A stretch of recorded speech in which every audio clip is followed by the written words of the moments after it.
Bonjour, la Bible dit dans le psaume 119 au verset 65, « Tu fais du bien à ton serviteur, ô Éternel, selon ta promesse. » Il dit « tu fais du bien », c'est-à-dire que Dieu est en train de lui faire du bien.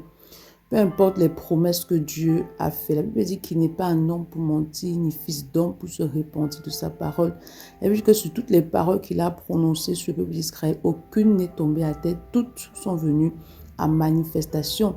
Donc, il est important que tu crois aux promesses de Dieu. Mais pour pouvoir expérimenter en fait la manifestation des promesses de Dieu dans ta vie, tu dois demeurer dans une attitude de foi. Tu dois marcher dans la foi par rapport à ce que Dieu t'a dit. Tu dois proclamer ses promesses. Tu dois t'accrocher à ses promesses. Tu dois t'attendre à lui parfaitement.